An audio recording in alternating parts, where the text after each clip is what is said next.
আসসালামু আলাইকুম দর্শক মণ্ডলী, আজকে আমরা এখানে একটি গানের অনুষ্ঠানের আয়োজন করেছি, জলসা। এই অনুষ্ঠানে যারা অংশগ্রহণ করছেন তাদের প্রত্যেকেই আপনাদের পরিচিত এবং প্রিয় বলেই আমার বিশ্বাস। আজকে এই অনুষ্ঠানের একটু ভিন্নতা রয়েছে।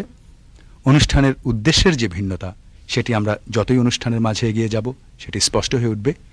আর অংশগ্রহণের একটু ভিন্নতা রয়েছে। আজকে এখানে যারা বসে আছেন আমার সামনে, যারা শিল্পী এবং যারা শিল্পী ছাড়া বসে আছেন, তারা প্রায় প্রত্যেকেই এই অনুষ্ঠানে অংশগ্রহণকারী শিল্পীদের স্বামী অথবা স্ত্রী। আমরা শুরু করব অনুষ্ঠান নকিবের গান দিয়ে। নকিব খান, আপনারা জানেন, রেনেসার গান গান, রেনেসার শিল্পী গোষ্ঠীর। জীবনে কখনো বোধহয় রবীন্দ্রসঙ্গীত গাননি। আমরা আজকে তার কাছ থেকে রবীন্দ্রসঙ্গীত শুনব এবং তারপর সাদিয়া আফরিন মল্লিক, আমি জানি না উনি কখনো ব্যান্ডের গান গেয়েছেন কিনা, তবে মাইলস ব্যান্ড গ্রুপের একটি গান গাইবেন। তারপর আমরা এই অনুষ্ঠানের কথায় ফিরে আসব। শুরু হোক গান, নকিব খান।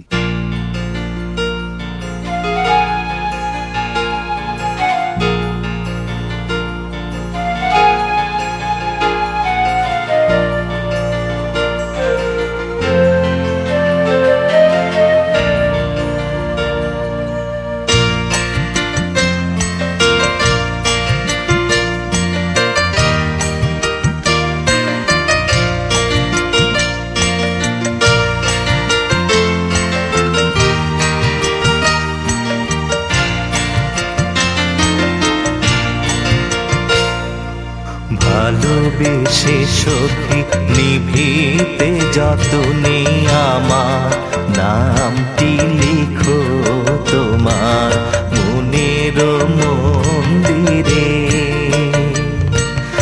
আমার পরাণে যে গান বাজিছে তাহার তালটি শিখো তোমার চরণ মন্দিরে। ভালোবেসে সখী নিভিতে যতনে আমার নামটি লিখো তোমার মনের মন্দিরে।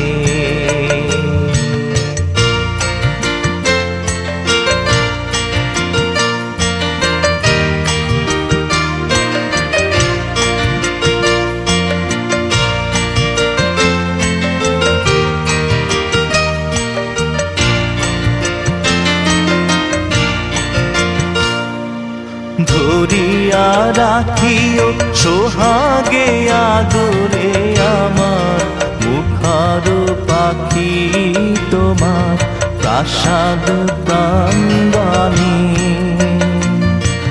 মনে করে সখী বাঁধিয়া রাখিও আমার হাতের রাখি তোমার কনক কঙ্কণে।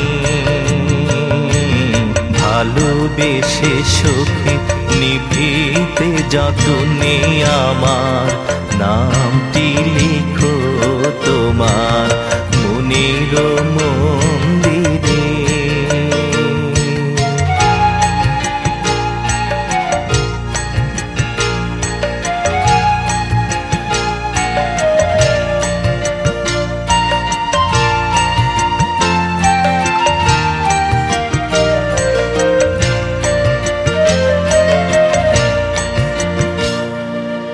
আমার লতার একটি মুকুল খুলিয়া তুলিয়া রেখো তোমার অলোক বন্ধনে।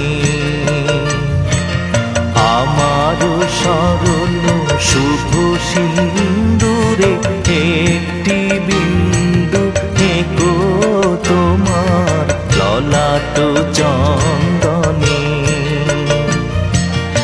আমার মনের মোহের মাধুরী মাখি রাখিয়া দিও তোমার অঙ্গ সৌরভে। আমার আকুল জীবন মরণ লুটিয়া লুটিয়া নিও তোমার অতুল গৌরবে। ভালোবেসে সখী নিভৃতে যতনে আমার নামটি লিখো তোমার মনের মন্দিরে। আমার পরাণে যে গান বাজিছে তাহার তালটি শিখো তোমার চরণ মঞ্জিরে। ভালোবেসে সখী নিভৃতে যতনে আমার নামটি লিখো তোমার মনের মন্দিরে।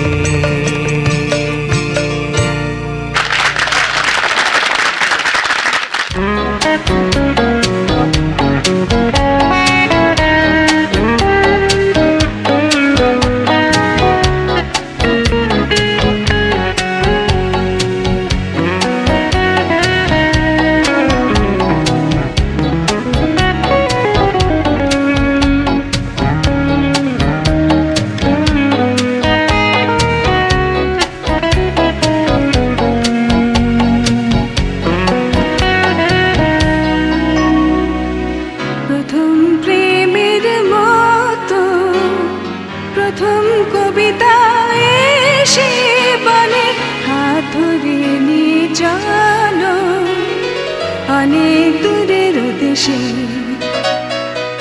প্রথম প্রেমের মতো প্রথম কবিতা এসে বলে হাত ধরে নিয়ে চলো অনেক দূরের দেশে।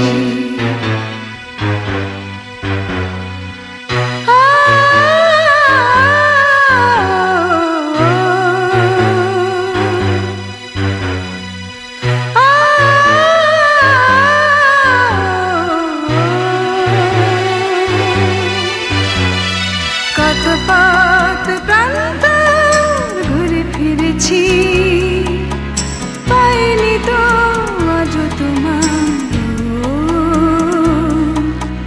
কত পথ প্রান্ত ঘুরে ফিরেছি পাইনি তো আজ তোমার।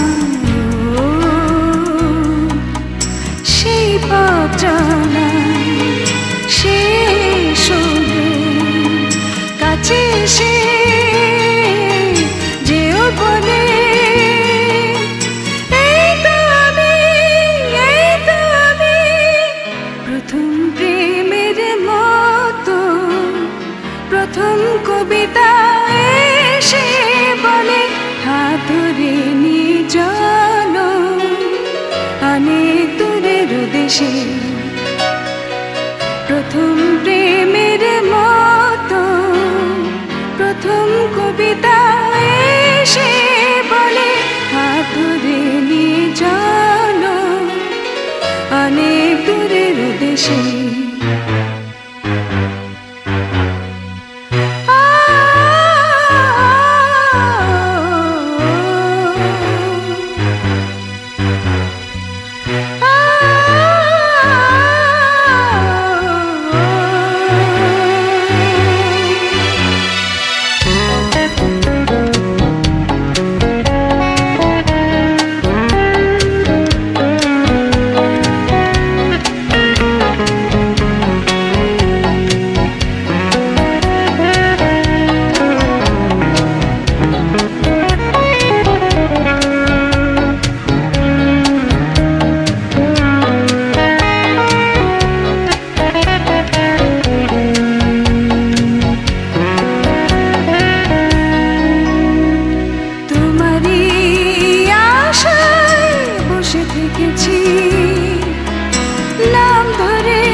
ভালোবাসা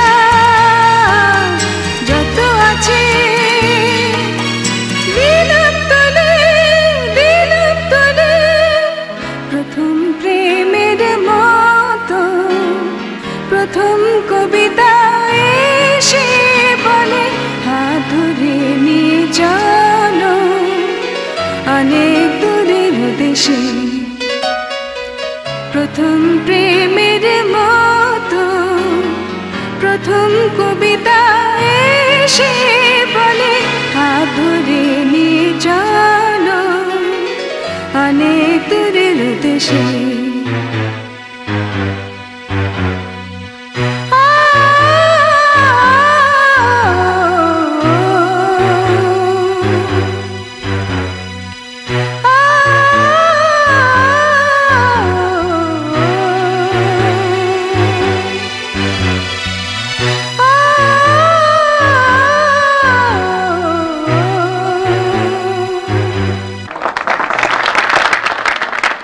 আমি বলেছিলাম এই অনুষ্ঠানে আমরা কিছু গান গাইব, কিছু কথা শুনব। কথা শোনার জন্যে, কথা শোনানোর জন্যে আমরা যাদেরকে শিল্পী আমরা যারা আছি তাদের বাইরে থেকেও যাদেরকে আমন্ত্রণ জানিয়েছি, আমাদের শ্রদ্ধেয় গুণীজন বা পাশ থেকে বসে আছেন আবদুল্লাহ আবু সাইদ, জনাব মুস্তফা মনোয়ার, জনাব কলিম শরাফি যিনি একটি ব্যান্ডের গান গেয়েছেন, পরে শুনব, এবং জনাব খান আতাউর রহমান। তো আজকে কিছু কথা বলার পালা শুরু হোক। নকিবকে আপনারা দেখলেন রবীন্দ্রসঙ্গীত গেয়েছেন। নকিব কি আগে গেয়েছেন কিনা আমি জানি না, টেলিভিশনে কখনো আগে গেয়েছেন নকিব আপনি? কি মনে হচ্ছে আপনার ভিতরে কোনো? আমার সামনে আমার শ্রদ্ধেয় বন্যাপা, শ্রদ্ধেয় কলিম ভাই বসে আছেন। আমার কিন্তু অনেক পরীক্ষা দিতে হয়েছে এবং আমি জানি না পরীক্ষায় পাশ করেছি কিনা, ওনারা বলবেন। অবশ্যই, শুধু পাশ না, খুব ভালো গেয়েছে। আমাদের অনেকেরই ধারণা আছে যে রবীন্দ্রসঙ্গীতের একটা বিশেষ গায়কই আছে, তো আজকে নকিব প্রমাণ করলো যে এরকম কোনো বিশেষ গায়কই নেই। ও যখন গাইছিল মানে মনে হচ্ছিল যে ও সবসময় রবীন্দ্রসঙ্গীতই গায় এবং রবীন্দ্রসঙ্গীত গাওয়া ওর পক্ষে এমন কিছু জটিল ব্যাপার ছিল না। আপনারা দেখেছেন সাদিয়া আফরিন মল্লিক গেয়েছেন প্রথম প্রেমের মতো। আমার মনে হচ্ছিল উনি প্রথম প্রেমের স্মৃতিতে বোধহয় হারিয়েই গেছেন। তো আমি জানি না ওনার কি অনুভূতি। আসলে আনিস ভাই যে গানটা করলাম প্রথম প্রেমের মতো, এটা মাইলসের একটা আলোড়ন সৃষ্টিকারী গান বলা যায়, কোনো স্মৃতির থেকে বা কিছু সেটা না, গানটা আমার সত্যি পছন্দ হয়েছে। আমি প্রথম প্রশ্ন করব মাইলসের শাফিনকে। শাফিন, আপনারা নিজেদের ব্যান্ড গোষ্ঠী আখ্যা দিয়ে ব্যান্ডের গান গেয়ে নিজেদের একটু ভিন্ন মাত্রায় প্রতিষ্ঠা করার চেষ্টা করছেন বা প্রতিষ্ঠিত করেছেন ব্যান্ড গোষ্ঠীকে। তো ব্যান্ড গোষ্ঠীর বৈশিষ্ট্য কি? আপনারা অন্যদের চেয়ে কেন আলাদা? আলাদা এই কারণেই যে আমার মনে হয় ব্যান্ডে যারা পার্টিসিপেট করে তারা একটা গান তৈরি করতে যা যা এলিমেন্ট দরকার তার সবগুলোতে ডাইরেক্টলি ইনভলভ থাকে, অর্থাৎ কম্পোজিশন, গানের অ্যারেঞ্জমেন্ট, গানের কথা লেখার ব্যাপারে যথেষ্ট ইনভলভ থাকে। অনেকেই নিজেরা লেখে এবং বাইরের গীতিকার ব্যবহার করলেও সেখানে প্রতিটা ব্যান্ডের কন্ট্রিবিউশন যথেষ্ট থাকে এবং সর্বোপরি ইনস্ট্রুমেন্টগুলো বাজানো এর প্রত্যেক ক্ষেত্রে এবং গান গাওয়া প্রত্যেক ক্ষেত্রে ব্যান্ডের 4 জন মেম্বার বা 5 জন মেম্বার সবাই ইকুয়ালি পার্টিসিপেট করে। এদেশে ব্যান্ড সঙ্গীতের অন্যতম পথিকৃৎ ছিলেন আজিম খান, আমরা সবাই স্বীকার করি। উনি ওনাদের গোষ্ঠীর নাম দিয়েছিলেন উচ্চারণ। আজকে আমরা দেখি প্রায় সব গোষ্ঠীরই নাম ইংরেজিতে, Miles, Feedback, Renaissance, Souls, Lines. কেন বাংলায় নয় কেন? একক্রোশ নয় কেন? প্রত্যাবর্তন নয় কেন? জাগরণ নয় কেন? এই ব্যাপারে আমার যেটা ধারণা সেটা হচ্ছে আমাদের ক্ষেত্রে মাইলসের কথা যদি বলা হয় তাহলে সম্ভবত ব্যবহারের দিক থেকে মাইলসের ইংরেজি এবং বাংলার ব্যবহারটা একই। যাই হোক, অন্যান্য ব্যান্ডের যে নামকরণ আছে সেটা আমার মনে হয় আমরা ঠিক ভাষাটাকে ঠিক মুখ্য করে দেখতে চাই না। বাংলা নাম নয়, আমাদের নামটা অ্যাকচুয়ালি বাংলায় আছে রেনেসা, যদিও অরিজিনালি ফরাসি শব্দ, এখন বাংলাতে রেনেসায় একই মিনিং হয় আর কি। ফিডব্যাক, যখন আমাদের গোষ্ঠী 19 বছর আগে তৈরি হয় তখন আমরা ভেবেছিলাম শুধুমাত্র ইংরেজি গান গাবো এবং কিছু বিশিষ্ট জায়গা যেমন কিছু হোটেলে আমরা পরিবেশন করতাম, সেই 87 থেকেই আমরা একটু দুঃসাহস করছি বাংলা গান করার, তাই নামটাই থেকে গেল। ওনাদের বিরুদ্ধে আরো অনেক অভিযোগ আছে, যেমন ওনারা তরুণদের উশৃঙ্খল করার মানে একটা প্রয়াস পায় তরুণরা ওনাদের গান শুনে, সাধনাবিহীন গান গান, ওরা যন্ত্রনির্ভর গান গান, বিদেশের অনুকরণে পুষ্ট গান গান, বিদেশি অনুকরণে পুষ্ট গান গান, এবং বাণিজ্যিক গান গান। এই প্রশ্নে আমরা ফিরে যাব, আমাদের পাশে গুণীজনরা আছেন, তারা তার উপর কথা বলবেন, এবং আমরা আমাদের যে ঐতিহ্যগত সঙ্গীত, আমাদের যে সংস্কৃতির পরিমণ্ডল, সেটা নিয়েও কথা বলবো। তার আগে দুটি গান।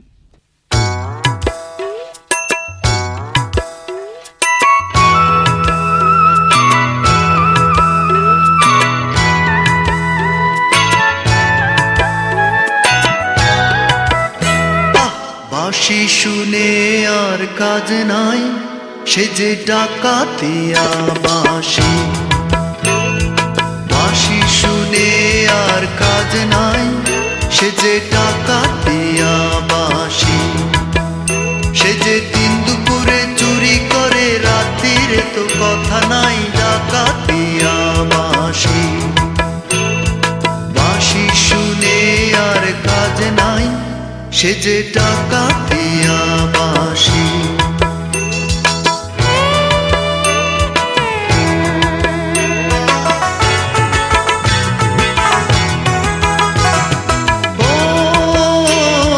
শ্রবণে বিষ ঢালে শুধু বাঁশি, পোড়ায় প্রাণ গরলে।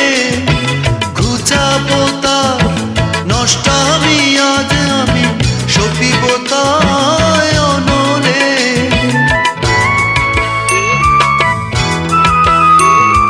শ্রবণে বিষ ঢালে শুধু বাঁশি, পোড়ায় প্রাণ গরলে। ঘুচাবো তার নষ্টামি আজ আমি, সপিব তাই অনলে। সে যে দিন দুপুরে চুরি করে, রাত্রিরে তো কথা নাই, ডাকাতিয়া বাঁশি। বাঁশি শুনে আর কাজ নাই, সে যে ডাকাতিয়া বাঁশি।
সে যে ডাকাতিয়া বাঁশি।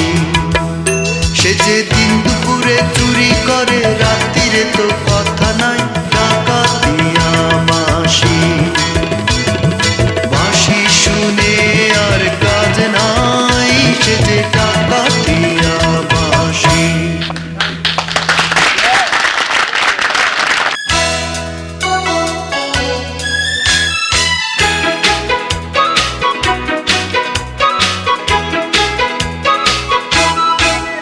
এই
স্মৃতির মালা সৈকতে ফেলে এসেছি ওরে ছুটে যায় চলো সেই সাগর তীরে তোরে খুঁজে নিয়ে চলো ফেলে আসা মুক্ত হিরে ওরে ছুটে যায় চলো সেই সাগর তীরে তোরে খুঁজে নিয়ে চলো ফেলে আসা মুক্ত হিরে এই মুখরিত জীবনের চালার পাকে অজানা হাজার কত কাজের ভিড়ে ছোট্টবেলার শত রং করা মন সুর তোলে আজ এই মনটি ঘিরে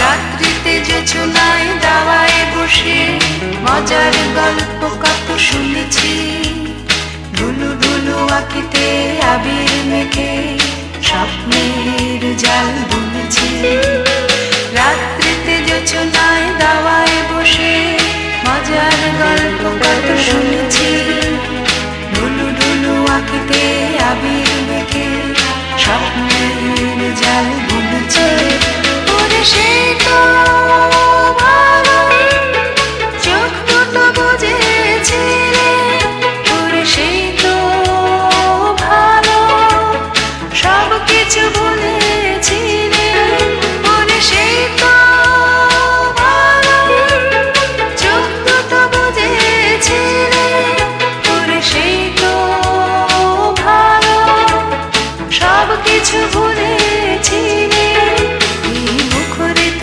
জীবনের চালার পাকে অজানা হাজার কত কাজের ভিড়ে ছোট্টবেলার শত রং করা মুখ সুর তোলে আজ এই মনটি ঘিরে এই মুখরিত জীবনের চালার পাকে অজানা হাজার কত কাজের ভিড়ে ছোট্টবেলার শত রং করা মুখ সুর তোলে আজ এই মনটি ঘিরে সুর তোলে আজ এই মনটি ঘিরে সুর তোলে আজ এই মনটি ঘিরে সুর তোলে আজ এই মনটি ঘিরে পার্থ, আপনি একটু আগেই বন্যার আগে আপনি গান গেয়েছেন। শচীন দেব বর্মনের গান গাইতে যে আপনার কি ভয়টাও লেগেছিল? শচীন কর্তার সমস্ত গানে আমি শুনেছি, তবে গাইতে গিয়ে প্রথমে খুব নার্ভাস ছিলাম, ভাবছিলাম যে কেমন হবে গানটা। তো আমি প্রিপারেশন নিয়েছিলাম ভালো, এখন কতটুকু ভালো হয়েছে সেটা ওরা বলবেন। তাহলে ওদের কাছে আমি ফিরে যাই।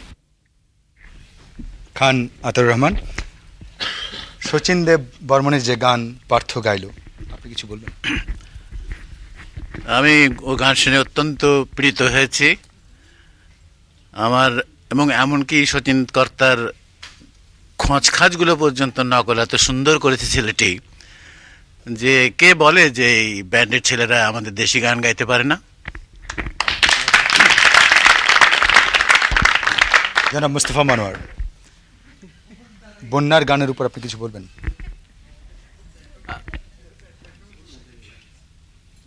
গানটি অত্যন্ত সুন্দরভাবে গেয়েছেন, এতে কোনো সন্দেহ নেই। তবে তিনি সাধারণ আধুনিক গান যেরকম করে গান তেমনভাবে গেয়েছেন, কিন্তু ব্যান্ড মিউজিকে তো অনেক বেশি হইহুল্লোড় না হলে ভালো লাগে না, ব্যান্ড মিউজিক হয় না।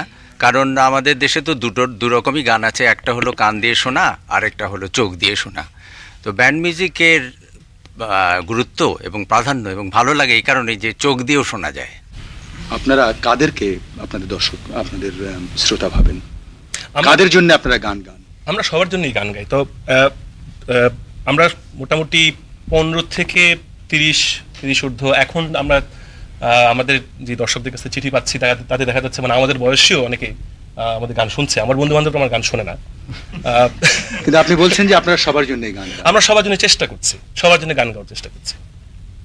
আচ্ছা, আপনি একটি গান গেয়েছেন আপনাদের দল মেলায় যাই রে, যেটি আপনাদের একটি অন্যতম শ্রেষ্ঠ গান। ও গানে আপনি বলেছেন যে ললনারা বাসন্তী রং শাড়ি পরে যায়, সুগন্ধি মাখিয়ে তরুণরা যায়, ললনারা থাকতে পারে না। এই গানটি আপনি কাদের জন্য গেছেন? সবার জন্য? এটা আমি সবার জন্য গেয়েছি, কেন এটা তো আমার মনে হয় কোনো মিথ্যা কথা বলিনি। না, কিন্তু আমার গ্রামে কোনো ললনা বাসন্তী রং শাড়ি পরে মেলায় যায় না, কোনো তরুণ সুগন্ধি গায়ে মেখে। দুর্ভাগ্যবশত আনিস ভাই এখানে একটা মিসআন্ডারস্ট্যান্ডিং আছে। মূল কথা হচ্ছে আমরা মেলাটাই আমরা তুলে ধরার চেষ্টা করছি, এবং দুঃখজনক এখানেই যে আমি তো শহরই লোক, আমি শহরের থেকে ঢাকা শহরের এই মেলা, যেটা আপনার সাথে আমি দ্বিমত পোষণ করছি না, আমাদের ঢাকা শহরে যেরকম একটি গ্রামীণ মেলার চেষ্টা করা হয়, আমি সেটাকে কটাক্ষ করার চেষ্টা করেছি। আমি কিন্তু বলিনি মানে আপনি তাহলে বটতলার মেলার গান গেয়েছেন। হ্যাঁ, আমাদের ঢাকা শহরে যে বটতলায় যেগুলো হচ্ছে, আমি আপনারাও তো বোধহয় সবার জন্যই গান গান, মোটামুটি চেষ্টা করি। আপনাদের একটি গান আমার মনে পড়ে, ওই যে রিমঝিম রিমঝিম বৃষ্টিতে, জি, সুর তুলবেন, গিটার ছিঁড়ে গেছে গিটারের তার। আপনারা একটা জায়গায় বলেন ও বেব। ও বেবটা কে? মানে আমি তো দেখি না গ্রামের কোনো তরুণ অথবা গ্রামের কোনো কৃষক বাড়িতে যেয়ে বলে ও বেব। আমরাও বোধহয় খুব একটা বলি না। এই ও বেবটা কে? কাদেরকে আপনারা বলছেন? না, এটা সবার কথা যদি ধরি তাহলে অনেক ইংরেজি শব্দ যেটা আমরা সাধারণত কথায় ব্যবহার করি, যেটা গ্রামে অবশ্যই বলে না, সেটা নিশ্চয়ই আপনি স্বীকার করবেন। এক্ষেত্রে যেটা যে জন্য ব্যবহার করা হয়েছে, সেটা আমার মনে হয় যে শহরে বা যারা ব্যান্ডের গান শোনেন তাদের মধ্যে এই ইংরেজি ভাষার প্রচলনটা আছে। মানে যারা শুধু ব্যান্ডের গান শোনেন এরা কি অনেকেই ও বেব বলেন? না, আচ্ছা যাই হোক, ওনাদের যে ইংরেজি শব্দ ওনাদের বিরুদ্ধে আরো অনেক প্রচলন তরুণদের মধ্যে অবশ্যই আছে। আমরা আবার ফিরে আসবো, এই ঝগড়ায় আবার ফিরে আসবো, তার আগে দুটো গান শুনি।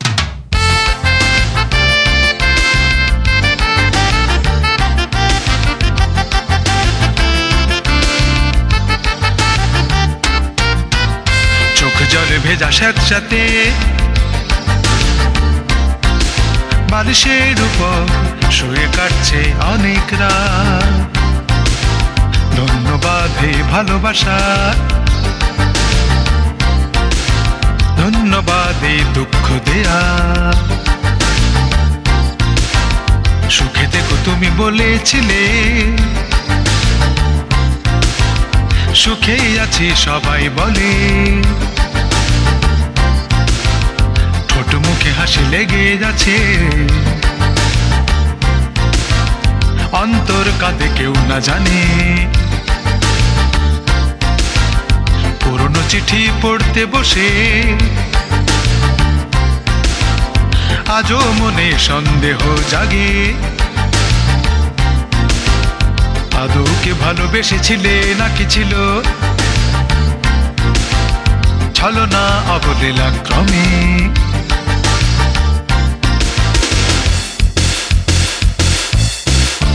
চলে গেলে অশান্ত সাগরে, জীর্ণ ভেলায় যাও তুমি অনিশ্চিতে। ভেসে যাও, নেই কোনো আশ্রয়। ভেসে যাও, নেই কোনো পিছু টানের সংশয়। আমি স্বর্গহীন পৃথিবী আঁকড়ে রব, ভরা ডুবে আশঙ্কাতে।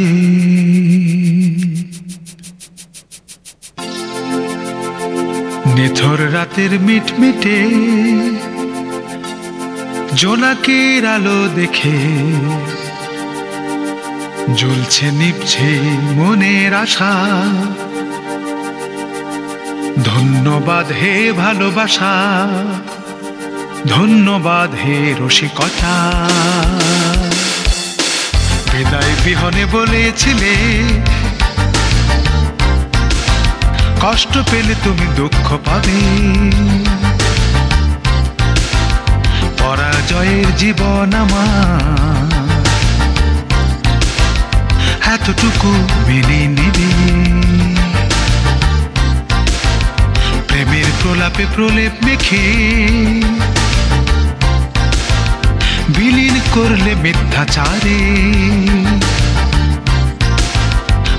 বাঁধে ভালোবাসা, ধন্যবাদ হে মন ভাঙা।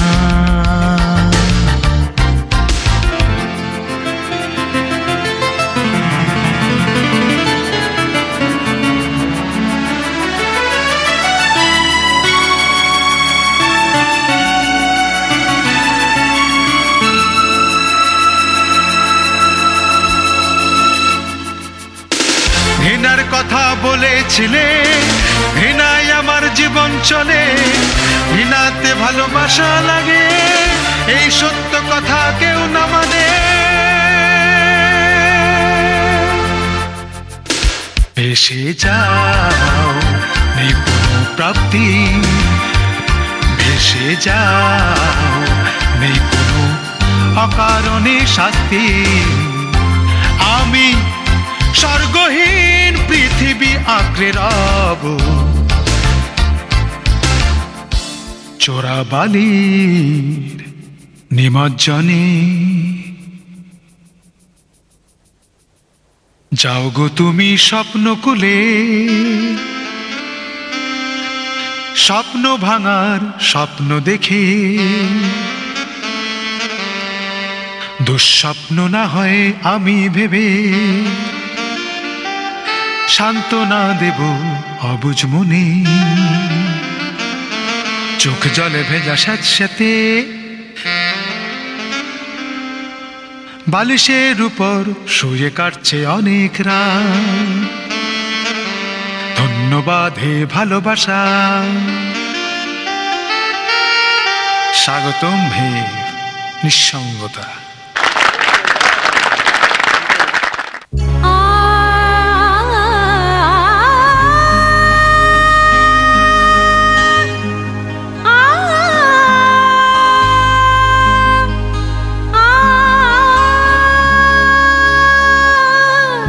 খোলো খোলো খোলো গো দুয়ার,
শাকিলা, শাকিলা আপনি অনেকদিন থেকেই উচ্চাঙ্গ সঙ্গীতের সাধনা করেছেন, আমরা যতদূর জানি। চর্চা করছি, এখনো চর্চা করছেন।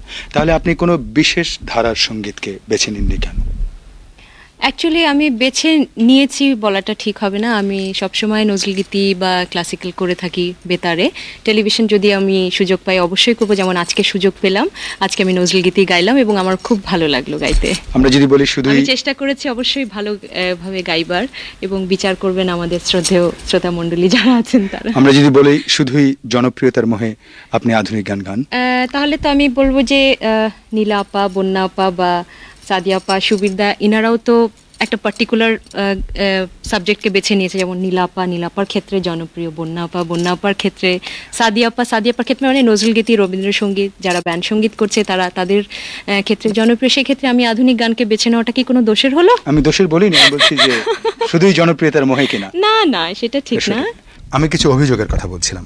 যেমন বলা হয় আজকাল ব্যান্ড সঙ্গীত কারা গান, বিত্তবান বাবার বিত্তবান তরুণ কিছু ইনস্ট্রুমেন্ট কিনে একটি সঙ্গীত গোষ্ঠী গঠন করে গান গাইতে গেলেন। ওদের যেসব আসর হয় সেখানে উদ্দাম তরুণরা আসে, উশৃঙ্খলতার প্রশ্রয় আসে। ওরা বিদেশি সুরে পরিপুষ্ট হয়ে গান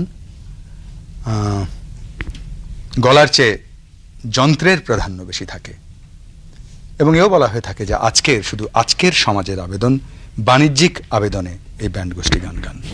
উচ্চবিত্ত হোক আর মধ্যবিত্ত হোক, কারো যদি ইচ্ছা থাকে আমি একটা ইনস্ট্রুমেন্ট কিনবো, বাজাবো, বা আমি ওটাকে নিয়ে কিছু গান টান গাবো, সেটা অনেকটা ব্যক্তিগত ব্যাপার।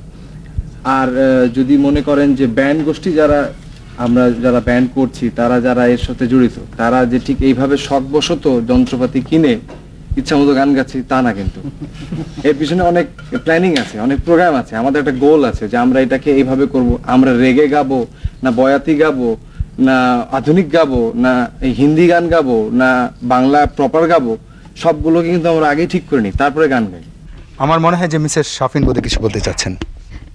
সাধনাবিহীন ভাবে অবশ্যই নয়, কারণ আমি প্রতি সন্ধ্যায় দেখা পাই না। আপনি কি নিশ্চিত যে উনি গানের অবশ্যই, এবং গান গাইতে যান? সহধর্মিনীরাও একমত। আপনারা বিদেশি গানে বিদেশি সুরে পুষ্ট হয়ে গান গান। বিদেশি আর স্বদেশি সুর বলে কিছু বুঝি না, সুরই আমি যতটুকু বুঝি আর কি সুর সম্পর্কে। কারণ আমার 7 সুরের ভিতরে সবকিছু সাধা আছে। এবং আপনাদের নিজস্ব কোনো স্বকীয়তা নেই? নিজস্ব স্বকীয়তা বলতে কি, তাহলে তো এত লোকজন আমাদের গান কিনছে কেন? আমার মনে হয় আমাদের ডেফিনেটলি এক একটা ব্যান্ডের নিজস্ব স্বকীয়তা আছে, এবং আমরা এই যে আলাপগুলো হচ্ছে আমরা কোথায় পৃথক সেটাই বোধহয় গবেষণা করে বের করার চেষ্টা করা হচ্ছে। আপনারা শুধু বাণিজ্যিক প্রয়োজনে গান গাইছেন? বাণিজ্য আজকালকার পৃথিবীতে কোনোটা অশ্লীল শব্দ হতে পারে না। লক্ষ লক্ষ ক্যাসেট বিক্রি হচ্ছে, একটা বিশাল বড় ক্যাসেট ইন্ডাস্ট্রি দাঁড়িয়ে গেছে, যেটা আজ থেকে 5 বছর আগেও ছিল না, এবং ব্যান্ডের একটা পজিটিভ কন্ট্রিবিউশন হয়েছে, দেশের অর্থনৈতিক উন্নতি হচ্ছে আমাদের যদি কারণে, সেখানে আপত্তি কারো থাকতে পারে আমার মনে হয় না। আপনারা আমাদের সংস্কৃতিতে কোনো কিছু যোগ করছেন না? অনেক কিছু যোগ করছে। আমার মনে হয় আমরাই বোধহয় সবচেয়ে বড় এক্সপেরিমেন্টেশন রিস্কগুলো নেওয়ার, এই যে মানুষের গালাগালি শোনা, তারপরে ধরেন তালি শোনা, গালি শোনা, সব এগুলো আমরাই সহ্য করছি। এবং আমরা ধরেন এখন অনেক ব্যান্ডই আমরা মিলে আমাদের লোকজ ঐতিহ্যকে ধরে রাখার চেষ্টা করছি। আপনারা নিজেরা কিছু নিজে থেকে করতে পারছেন না বলে আপনারা ফোক সঙ্গীত বা আমাদের পল্লী গীতের কাছে ফিরে যাচ্ছেন, একটা আশ্রয় খোঁজা। আমরা মনে করছি যে আমরা যদি হালটা ছেড়ে দিই, ফোক সঙ্গীতে যেটা আপনি গর্ব করছেন সেটা থাকবে না আজ থেকে 10 বছর পর। আপনারা বেশিরভাগ গানই হইচই। এ পর্যন্ত আমরা যে ধরনের গান শুনে এসেছি আজকে এ পর্যন্ত, তার মধ্যে একটু চিন্তা করে দেখেন কয়টা গান হইচই ধরনের, শুধু যে হইচই হচ্ছে তা। আমি দেখেছিলাম মোস্তফা মানুষ সাহেব বলছিলেন যে ওদের গান শুধু দেখা যায়, শোনা যায় না। গান মূলত 2 ধরনের, একটা হলো শোনা, অন্তরে প্রবেশ করে কান দিয়ে এবং ভালো লাগে, এবং সব বাঙালি ভালো গান শুনলে চোখ বন্ধ করেই বলে আ, এবং এর সঙ্গে অবশ্যই দৃশ্যমূলক অনেক গান আছে, সেগুলোর একটা দিক অবশ্যই আছে। তবে চিরন্তন সঙ্গীত বলে তো একটা নিশ্চয়ই কথা আছে। তার মধ্যে একটু আগে আমি রবীন্দ্রসঙ্গীত শুনলাম, এবং আমাদের পল্লী সঙ্গীতও হবে। তবে কতগুলো জিনিস 50 বছর আগে যেমন ছিল আজও ঠিক তেমনই আছে, এবং 500 বছর পরেও রবীন্দ্রসঙ্গীত তেমনই থাকবে এবং সকলেই শুনবে। তবে এই কালের প্রবাহে যেসব নতুন সঙ্গীত আসছে সেগুলো আসবে, যাবে, আবার আসবে, আবার চলে যাবে, এটা কালের দাবিতেই আসবে। না, আমি মোটেও একমত নই। আমি মনে করি আজকালকার তরুণরা যে নতুন ঢল এনেছে সঙ্গীতে, এটা একটা বলিষ্ঠ পদক্ষেপ আমাদের সঙ্গীতের সঙ্গে সংযোগ করেছেন ওরা, এর জন্য ওদের আমি সাধুবাদ জানাই। এবং ওরা যেভাবে পরিবেশন করে গান, এটা নিয়ে আমাদের রক্ষণশীল লোকরা বেশ একটু আপত্তি করেন। তা আমি তো মনে করি তরুণরা উদ্দাম নাচানাচি করে গান গাইতে অসুবিধাটা কোথায়? আর দেশজ সংস্কৃতির কথা যদি বলি, আমাদের কুদ্দুস বয়াতের গান শোনেন, আব্দুর রহমান বয়াতের গান শোনেন, কবি গান শোনেন, সারি গান শোনেন, জারি গান শোনেন, প্রত্যেকটা জায়গায় দৃশ্য তো তারা নাচানাচি করে, হাঁটাহাঁটি করে, কান্নাকাটি করে। সেগুলো যদি আমাদের দেশীয় ঐতিহ্য হতে পারে, তো এই ছেলেদের নাচানাচি কেন ঐতিহ্য পরিণত হবে না আজ থেকে 50 বছর পরে? আমাদের দেশে তো আমাদের লোকজ সঙ্গীতের মধ্যে নৃত্য আছে, তাই না? আমাদের বাউল গান তো একেবারে নাচের গান, আর আতা ভাই বাকিগুলো সবই বলেছেন। কিন্তু এখানে একটা কথা হলো যে গানের পরিবেশনায় নাচ আসতে পারবে, এটা চিরকাল এসছে এবং ভবিষ্যতেও আসবে, সবসময় আসবে। কিন্তু গানের যেটা চিরন্তন সম্পদ, চিরন্তন সত্যবস্তু যেটা, সেটা কিন্তু সুর, এবং সেটা অডিও, সেটা কানের এবং হৃদয়ের। আমি বিশ্বাস করি না কোনো কিছুই এসে চলে যায় না, এসে চলে যায় কিন্তু কিছু রেখে যায়। রবীন্দ্রসঙ্গীত যেহেতু তারা একদম ছকে বেঁধে দিয়েছে, এর বাইরে তুমি যেতে পারবে না, সেজন্য ওটা ওই রকমই থাকবে 1000 বছর। কিন্তু ক্লাসিক্যাল সঙ্গীত, আমির খুসরো আমলের ক্লাসিক্যাল সঙ্গীত, আজকের ক্লাসিক্যাল সঙ্গীত থেকে আকাশ পাতাল ব্যাসকম পরিবর্তন হয়েছে। সুতরাং এরা যে নতুন ধারাটা এনেছে বাংলা গানে, এই গান এদের ধারাটা হয়তো বদলে যাবে, কিন্তু এদের অবদান কিন্তু নিশ্চয়ই বাংলা গানে থেকে যাবে। আদা ভাই যেটা বললেন যে একেবারে বেঁধে দিয়েছে বলে এটা কোনো চেঞ্জ করা যাবে না, এবং আজকে থেকে 50 বছর পরেও এভাবেই লোকে শুনবে, এটা ঠিক নয়। রবীন্দ্রসঙ্গীত আজকে থেকে আগে যারা গাইয়েছিল তারা যেভাবে গাইতেন, এখন আমরা যেভাবে গাই তার মধ্যে অনেক পার্থক্য হয়ে গেছে। কারণ সে সময় মাইক্রোফোন ছিল না, ওদের অনেক চিৎকার করে গেতে হতো, এখন আমরা অনেক আস্তে করে গাই। এবং আরও পরে যখন আরও সফিস্টিকেটেড ব্যাপার আসবে তখন এটা আরও চেঞ্জ হবে। এবং এটা শুধু রবীন্দ্রসঙ্গীত বলে না, এটা যে কোনো সঙ্গীতই চেঞ্জ হবে। যদি চেঞ্জ না হয় তাহলে সেই সঙ্গীত মৃত। আমাদের যে সংস্কৃতি, আমাদের যে ঐতিহ্য, এটা হচ্ছে নিজস্ব একাকিত্বের একটা ব্যাপার আছে এর মধ্যে। আর ব্যান্ডের যারা গান গাইছে এরা তো মূলত পাশ্চাত্য আদর্শে অনুপ্রাণিত হয়ে, ধরনটা মূলত পাশ্চাত্যের ধরন। পশ্চিমের গান হচ্ছে সেখানে অনেকের গান, আর পূর্বের গান, ভারতবর্ষের যে গান সেটা হচ্ছে একার গান, একাকিত্বের গান। এখানেই পার্থক্য। এখানে যে শিল্পী গান করেন তিনি গাইছেন, কিন্তু যারা শ্রোতা তারা সেখানে পার্টিসিপেট করে না, কিন্তু রসগ্রহণ করে। বন্যা বলেছেন যে আমাদের দেশের গান একার আর পাশ্চাত্য সঙ্গীত অনেকের। এটা আমাদের দেশের আর পাশ্চাত্যের নয়, এটা সামন্ত যুগের গান হচ্ছে একার। রাজার সামনে বসে একজন গায়ক গান করছেন, রাজা শুনছেন, কেমন? আর এই গান একসময় পাশ্চাত্য দেশও ছিল। এখন বুর্জোয়া সভ্যতা, সেই বুর্জোয়া সভ্যতা কিন্তু একা গানকে আর সমর্থন করছে না। এটা একটা সমবেত সঙ্গীত হচ্ছে, এটা পাশ্চাত্য হয়েছে, আমাদেরও হয়েছে। সুতরাং এটা সভ্যতার বা অর্থনৈতিক যে বিবর্তন মানব জাতির, তার সঙ্গে জড়িত। এখানে মিসেস কালিম সারাফি আছেন, কিছু বলবেন আপনি? আমি এইটুকু বলবো যে আমি যখন প্রথম শুনলাম যে উনি পপ বা ব্যান্ড মিউজিকে গান করবেন, তখন আমি একটু নার্ভাস হয়েছিলাম, কেননা উনি খুব কম যন্ত্র নিয়ে গান করেন। কিন্তু এখন মনে হলো যে সুর এবং কথার সমন্বয়টা এমন একটা জিনিস যে উনিও এটা পেরে উঠেছেন। ধন্যবাদ। আমরা এবার আবার গানে ফিরে যাব। দুটো গান আমরা শুনবো, একটি মাইলস শিল্পী গোষ্ঠীর, ওরা গাবেন পুরনো দিনের একটি গান, হামিন এবং শাফিনের বাবার সুর দেয়া, শ্রদ্ধেয় কমল দাশগুপ্তের সুর দেয়া গান, আর তারপরে গাইবেন নীলুফার ইয়াসমিন।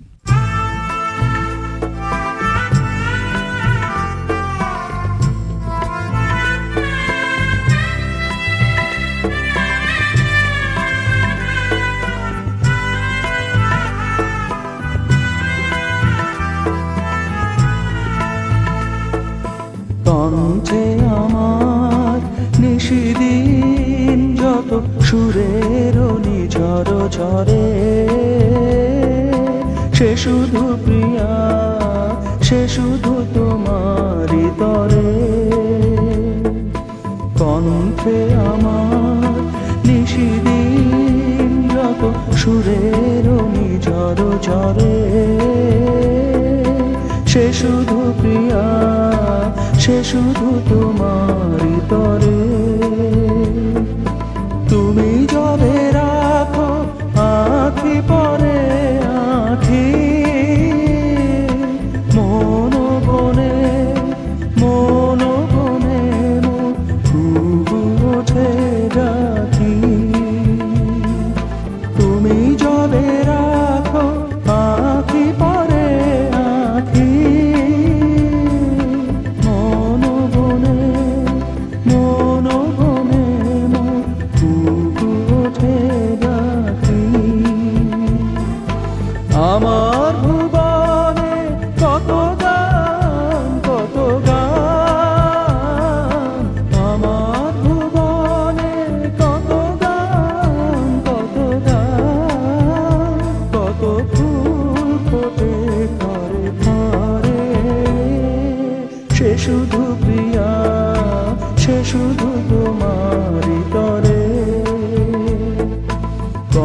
কণ্ঠে আমার নিশিদিন যত সুরের ঝড় ঝরে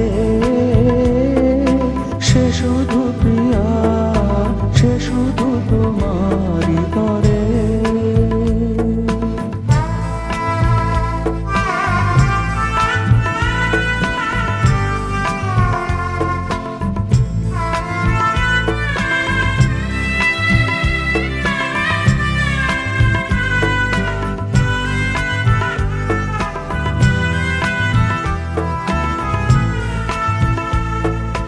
কুসুমের লাগিতে নহে খনি ভ্রমরে ভালোবাসা তোমারে ঘিরিয়া রুচিয়াছি মোর সারা জীবনের আশা কুসুমের লাগিতে নহে খনি ভ্রমরে ভালোবাসা তোমারে ঘিরিয়া রুচিয়াছি মোর সারা জীবনের আশা মোর কাছে যাবে ধীরে ধীরে সে শুধু ছুঁয়ে যাও মোরে ভালোবেসে মোর কাছে যাবে ধীরে ধীরে সে শুধু ছুঁয়ে যাও মোরে ভালোবেসে মনে হয় যেন স্বর্গ নেমেছে আমার মাটির ঘরে সে শুধু প্রিয়া সে শুধু তোমারই তরে কণ্ঠে আমার নিশিদিন যত সুরের ঝড় ঝরে সে শুধু প্রিয়া সে শুধু তোমারই তরে কণ্ঠে আমার নিশিদিন যত সুরের ঝড় ঝরে সে শুধু প্রিয়া সে শুধু তোমারই তরে সে শুধু প্রিয়া সে শুধু তোমারই তরে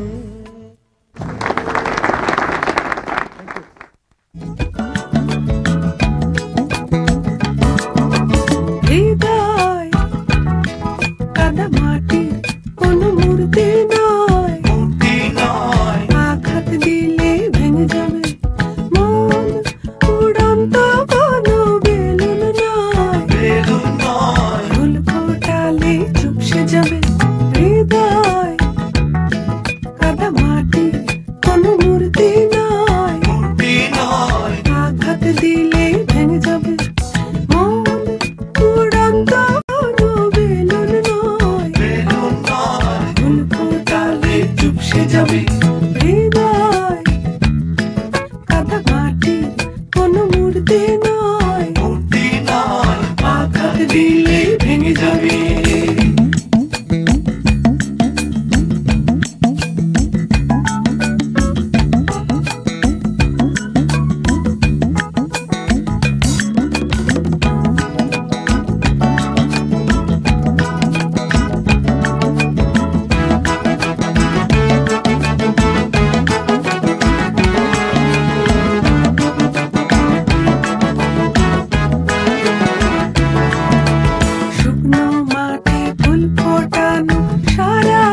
আমি কি বলবো, আমি তো বাক্যহারা। আমরা বরং নীলুফার ইয়াসমিনের স্বামী খান আতাউর রহমানের কাছে কিছু জিজ্ঞেস করব। আমি কি বলবো, বলবে তো আপনারা। ভালোই তো গাইলো, এ ধরনের গান। আপনি কি 10-এ 10 দেবেন না? আমি 10-এ 100 দেব। না, খুবই সুন্দর লেগেছে, কারণ সেই আবার আমার কথা ফিরে আসি যে সঙ্গীত মানে সুরে লয়ে এবং অন্তর দিয়ে ভাব দিয়ে গাওয়া। দেখা না দেখলেও এই গানটি আমার ভালো লাগতো। সুরে, সুন্দর গলায়, ভাব, অন্তরের ভাব সবকিছু মিললেই সঙ্গীত সুন্দর। আমার কাছে অতটা ভালো লাগেনি। আমার কাছে মনে হয়েছে যে আম গাছ থেকে তাল ফলানোর একটা চেষ্টা। ও আম গাছ থেকে তাল হতেই পারে এবং সেটার উদ্ভিদের শক্তি আছে বলে, কিন্তু সেটা খুব ন্যাচারাল মনে হয় না। যেমন নীলুফার ইয়াসমিনের চেহারার মধ্যে সব জায়গার মধ্যে মনে হয় যে উনি বেদনার জন্য তৈরি। ঠিক এই গান যখন গাচ্ছেন ওনাকে মনে হচ্ছিল না যে ঠিক উনি সাবলীল জায়গাতে আছেন। যে আমরা এতক্ষণ ব্যান্ড সঙ্গীতকে অনেক অভিযোগ করলাম, কিন্তু ব্যান্ড সঙ্গীতকে ওরা কি দৃষ্টিভঙ্গি থেকে দেখেন সেটা জানতে চাইব। এরা African rhythm, jazz rhythm, jazz percussion instruments, এগুলো অবশ্যই আমাদের দেশে নতুন আমদানি করেছে। ব্যান্ডের আগে এই big drums, jazz drums, drum set, bongo এগুলো ছিল না আমাদের দেশে। আমরা ঐতিহ্যগতভাবে আমরা এই সমস্ত করতাম, শুধু তবলা, খোল আর ঢোল বাজত। এখানে এটা কিন্তু পজিটিভ কন্ট্রিবিউশন হচ্ছে বাংলাদেশের মিউজিকের প্রতি। ব্যান্ডের মিউজিকটা আমি বলবো it's a positive contribution towards the evolutionary process through which our music is going through, and I welcome them. ধন্যবাদ জনাব কলিম সাহেব। আমার একই কথা, আমি যে জিনিসটা বলতে চাচ্ছিলাম যে তারা যে যন্ত্র ব্যবহার করছেন, এই যন্ত্র আমরা দেখিনি বলে আমাদের এই প্রতিক্রিয়া হচ্ছে। যেমন ভায়োলিন কোনোদিন আমাদের যন্ত্র ছিল না, কিন্তু আজ হারমোনিয়াম আমাদের যন্ত্র ছিল না, অর্গান আমাদের যন্ত্র ছিল না, পিয়ানো আমাদের যন্ত্র ছিল না, কিন্তু আমরা সেগুলোকে ব্যবহার করতে করতে করতে এমন একটা অবস্থায় এনেছি যে এখন যদি একটা পিয়ানো না থাকে তাহলে বলে এই দেখো পিয়ানো এখানে দিল না, বা ভায়োলিনের এটা শোনা যাচ্ছে না। যাত্রাতেও ক্ল্যারিনেট বাজানো হয়, এক্স্যাক্টলি। হ্যাঁ, তো এই যে জিনিসটা কিছুদিন পর এই জিনিসগুলো সহজ হয়ে যাবে আমাদের কাছে। এখন তারা একটা এক্সপেরিমেন্টের মধ্য দিয়ে যাচ্ছেন বলেই আমরা এত মানে তাদের সমালোচনার সম্মুখীন হতে। জনাব মুস্তফা মনোয়ার। হ্যাঁ, দুজনেই বাদ্যযন্ত্রের কথা বলেছেন, তবে এটা সত্যিই বলেছেন যে এখন কেবলমাত্র বাদ্যযন্ত্রগুলোই শোনা যায়, গলাটা শোনা যায় না। এই গলাটাও একটু শুনতে চাই আমরা। এবং আমার মনে হয় যে এটা খুবই সত্যি কথা যে টিনেজ গ্রুপের এখন পয়সা হয়েছে, তারা এখন রেকর্ড কিনছে। এটা সব পৃথিবীর সব জায়গায় তারা কিন্তু প্রচুর রেকর্ড কিনছে। এখন রেকর্ড মার্কেটটা নির্ভর করছে টিনেজ গ্রুপের উপরে। কালের একটা চাহিদা আছে, সেই চাহিদা এরা অবশ্যই মেটাচ্ছে। তবে চিরন্তন যে সঙ্গীত আমাদের সংস্কৃতিতে রয়েছে, আমাদের ধারায় রয়েছে, রক্তের ধারায় রয়েছে, তার সঙ্গে তো ঠিক এটার কম্পিটিশন চলে না। আপনি কিছু বলবেন? ব্যান্ড সঙ্গীতকে আমার মনে হয় যে আজকের মানুষের গান। প্রত্যেক যুগই একটা নতুন অনুভূতি এবং চেতনা নিয়ে মানুষের হৃদয়ের সামনে এসে দাঁড়ায়, এবং সেই কালের শিল্পীরা সেই হৃদয় দিয়ে সেই অনুভূতিগুলোকে তুলে ধরতে চেষ্টা করেন। রবীন্দ্রনাথ তার যুগের অনুভূতিকে তুলে ধরেছেন, নজরুল তার সময়কার তিনি যেভাবে ফিল করেছেন সেটাকে তুলে ধরেছেন। আজকে যে অনুভূতির জগৎ আমাদের ভেতর দিয়ে বয়ে যাচ্ছে, আজকের সঙ্গীতকারেরা সেটাকে তুলে ধরছেন। ধন্যবাদ। আমরা শুনি মাকসুদের গান, ফিডব্যাকের গান।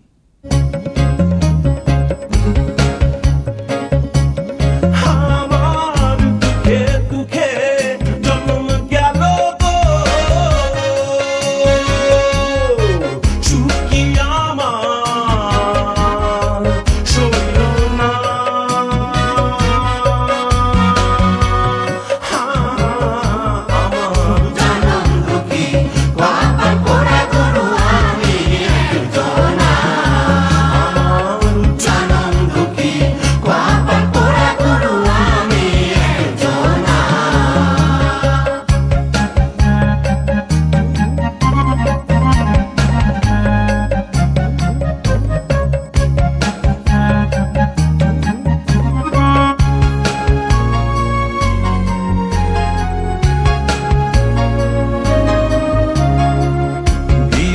ছিলাম ভবের মাজারে গুরু সর্জনা হাতে চুরি করে গুরু ধরলো আমারে ছিলাম ভবের মাজারে গুরু সর্জনাতে চুরি করে গুরু ধরলো আমারে চোরায় চুরি করে খালাস পাইল গো আমায় দিল জেলখানা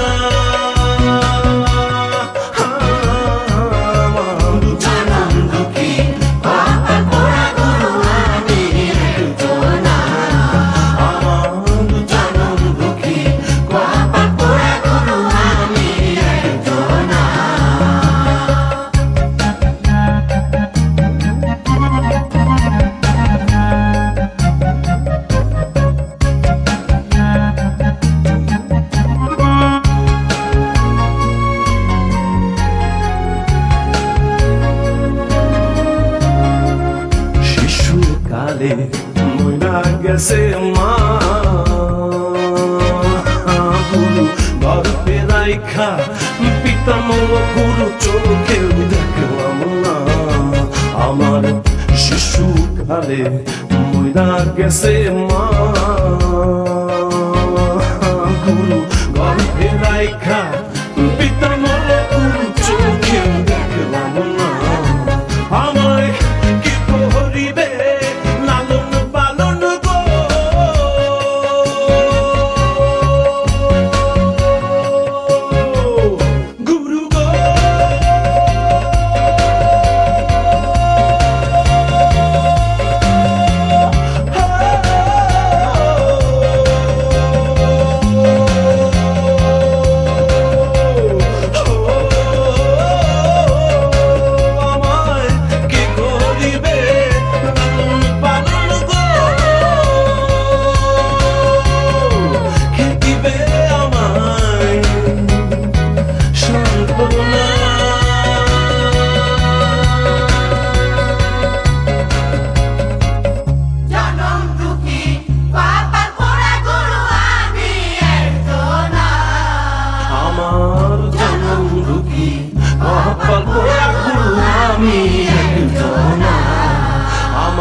আমাদের লোকজ সংস্কৃতি, আমাদের পল্লী সংস্কৃতি, এগুলো আমাদের রত্নভাণ্ডার, আমাদের স্বর্ণ সম্ভার।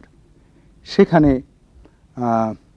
কেউ সে ঐতিহ্যকে নষ্ট করার দুঃসাহস করবে, সেখানে আমরা হাত দিতে দেব না।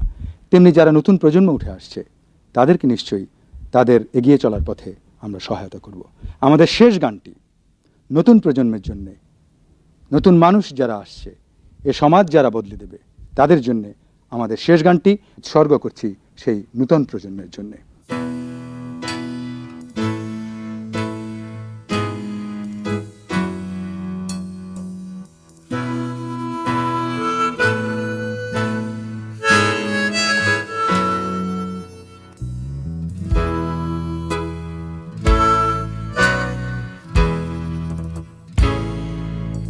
আজ যে শিশু পৃথিবীর আলোয় এসেছে, আমরা তার তরে একটি সাজানো বাগান চাই। আজ যে শিশু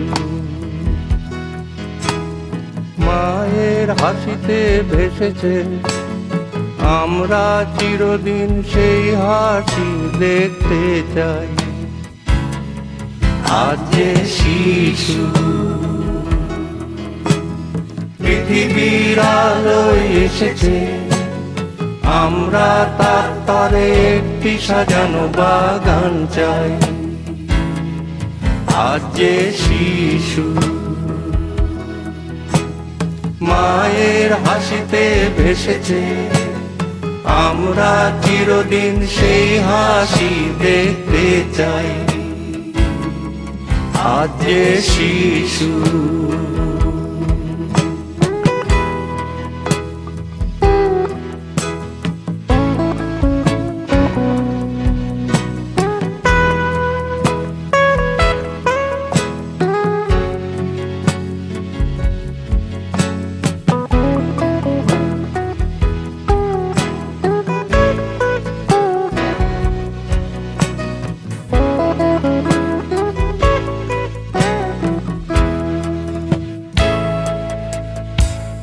রেল লাইনের পাশে নয়, অন্ধকার সিঁড়িতেও নয়, প্রতিটি শিশু মানুষ আলোর ঝর্ণা ধারা।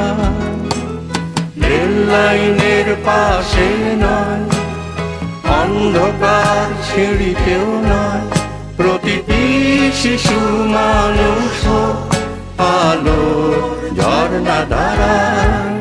শিশু আনন্দ মেলায় স্বর্গ নেমে আসুক, আজ যে শিশু। পৃথিবীর আলোয় এসেছে, আমরা তার তরে একটি সাজানো বাগান চাই, আজ যে শিশু।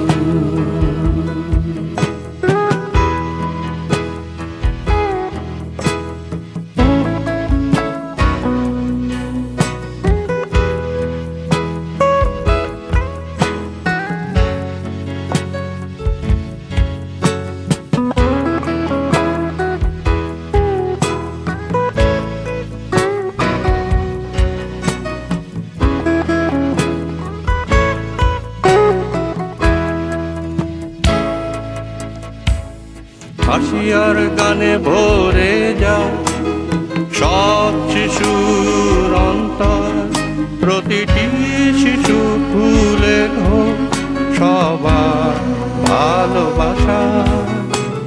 হাসি আর গানে ভরে যায় সব শিশুর অন্তর, প্রতিটি শিশু ফুলের হোক সবার ভালোবাসা।